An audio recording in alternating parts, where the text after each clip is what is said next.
இந்த பதிவை கேட்டுக்கொண்டிருக்கும் நல்ல உள்ளங்களுக்கு உங்கள் சுவாமிநாதன் ஜோதிடரின் அன்பான வணக்கங்கள்.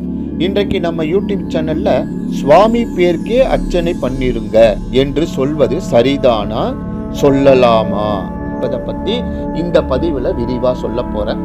மிக முக்கியமான இந்த பதிவை ஸ்கிப் பண்ணாம கேட்டு பயன்பெற்றுக் கொள்ளுங்கள். பதிவுக்குள்ள போறதுக்கு முன்னாடி நம்ம யூடியூப் சேனலை யாரெல்லாம் சப்ஸ்கிரைப் பண்ணலையோ சப்ஸ்கிரைப் பண்ணுங்கோ, ஷேர் பண்ணுங்க, லைக் பண்ணுங்க. இப்போ பதிவுக்குள்ள போயிடலாம்.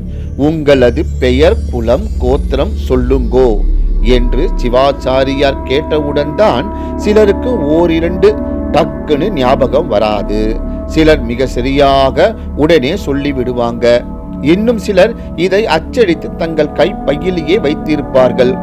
இன்னும் சிலரோ நம் பெயரை சொல்வதை விட சுவாமி பெயருக்கே அர்ச்சனை செய்வது சிறந்தது என்று முடிவுக்கு வந்து சுவாமி பெயருக்கே அர்ச்சனை செய்து விடுங்கள் என்கின்றனர். அர்ச்சனை என்பது யாது? மனிதர்களுக்கு பல குறைகள் உண்டு, பல குறிக்கோள்களும் உண்டு. இவற்றை எல்லாம் அடைவதற்கு இறைவனின் திருவருள் வேண்டும். ஆகவே இறைவனிடம் அந்த எண்ணங்களை சொல்லி அதை நிறைவேற்றுமாறு விண்ணப்பம் செய்து கொள்வதே அர்ச்சனையாகும். அப்படியானால் இறைவனிடம் யாருக்கு இந்த விண்ணப்பத்தை சமர்ப்பிக்கிறோம் என்று சொல்ல வேண்டாமா? அதற்கு தான் நம் பெயர், குலம் மற்றும் கோத்திரம் ஒவ்வொருவரையும் குறிப்பாக அடையாளப்படுத்துமாறு பர்சனல் ஐடென்டிட்டி இருப்பது இந்த மூன்றும் தான்.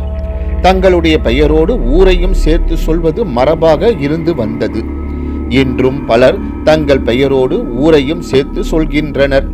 அப்படி நம்மை அடையாளம் காட்டுவதற்கான பெயர், குலம் மற்றும் கோத்திரம் சொல்லி இந்த விண்ணப்பத்தை இறைவனுக்கு சமர்ப்பிக்கிறேன் என்று நாம் இறைவனிடம் சொல்ல வேண்டும்.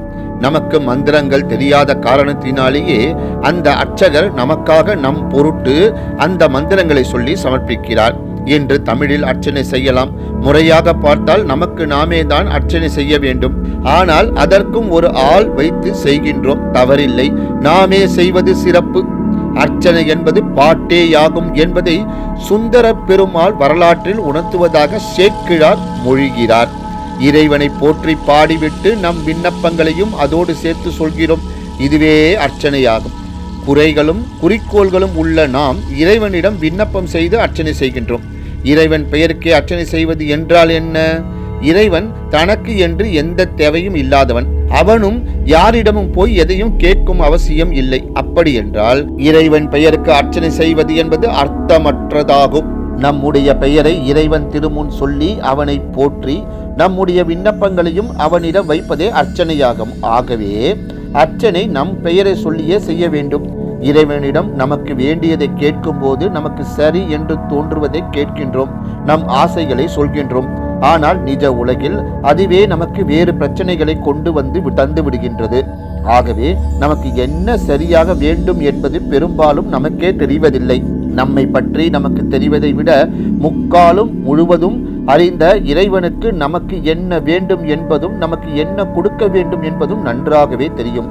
ஆகவே எனக்கு வேண்டியதை நீயே அறிவாய், அதை எனக்கு கொடுக்க விருப்பம் இருந்தால் அதை கொடுப்பா என்று இறைவனிடம் புத்திசாலிகள் வேண்டுவர். அதேபோல் இறைவா, எனக்கு என்ன கொடுத்தால் சிறப்பாக இருக்கும் என்பதை நீயே அறிவாய். அப்படி எனக்கு ஏதாவது கொடுக்க வேண்டும் என்றால் உன் விருப்பப்படியே அதை கொடுப்பா என்று கேட்பதும் கெட்டிக்காரத்தனம். இதனால் தான் கோவிலுக்கு செல்லும் பெரியோர்கள் தனக்கு இதை கொடு அதை கொடு என்று கேட்பதில்லை. உனக்காக ஏதாவது கொடுக்க வேண்டும் என்று தோன்றினால் கொடுப்பா என்று இறைவனை போற்றி பாடி மட்டும் வந்து விடுவார்கள். எனவே கோவிலுக்கு சென்று நமக்காக விண்ணப்பம் வைக்கும் போது நம் பெயர் சொல்லியே அர்ச்சனை செய்ய வேண்டும். அதைவிட சிறப்பு வேறு எதுவும் இல்லை. நன்றி, வணக்கம், வாழ்க வளமுடன்.